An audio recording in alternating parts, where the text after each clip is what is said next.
Առաջի անգամ փաստորեն արդեն ազատության մեջ գտնվելուց հետո դուք մասնակցել եք Երևանի ավականու նիստին։ Ընդհանրապես այդ տպավորությունը ինչպես է։ Մենք այստեղ շատ ենք խոսել նիստերի այդ բովանդակության, կառուցվածքի, ընդհանրապես հարցուպատասխանի ընթացքում հնչեցվող հայտարարությունների որակի, մի խոսքով ամեն ինչի մասին խոսել ենք, բայց հիմա փաստորեն դուք արդեն առաջին անգամ այնտեղ տեղում եք։ Եթե հիշում եք նախորդ հաղորդմանից ես անդրադարձել էի ավականու նիստերի որակին։ Հիմա արդեն մասնակից եք։ Դա արդեն այն ժամանակ զուտ հեռուստատեսությունով տեսած։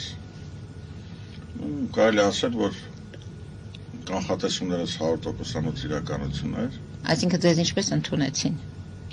Ինչ նորմալ, ընդդիմությունը աշխատում էր չնկատեր։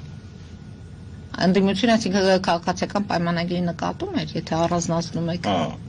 Նրանք նորմալ չէ, գոնե հասարակ բարևի մակարդակն եմ ասում։ Գոնե քաղաքացիական պայմանագիրը եւ մնացածները բարևում էին։ Ընդ որում մեր գործընկերները ֆիքսել էին, որ դուք հատուկ բայականների հետ շփվում եք։ Ուրեմն մենք նիստի ժամանակ ներկայացրեցինք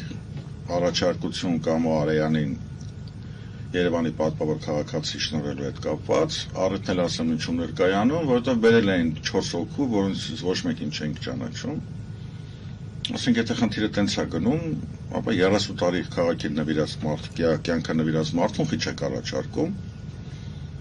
Այդ թեմայով քննարկում էր գնում քաղաքացիական պայմանագիր կուսակցության ֆրակցիա ղեկավար Գալջյանի եւ փոխքաղաքապետ, որը նաեւ Հանրապետություն կուսակցությունից է, Սարգիս Մազացյանի հետ։ Այդ երիտասարդ աղջկան ես նկատեցի, որ թաքուն նկարում է, մեջի որ գաղտնիա նկար է, մենք տեսանք իրան, ասեցի տղաները, դե քանի որ մեզ նկարում են, թող ավելի մոտիկանանք։ Հիմա այս բանի մեջ, ընդհանուր իրողության մեջ, օգտվելով ձեր եթերից, այդ աղջկան մի հատ ընդհանրապես հարց կտամ, էլի։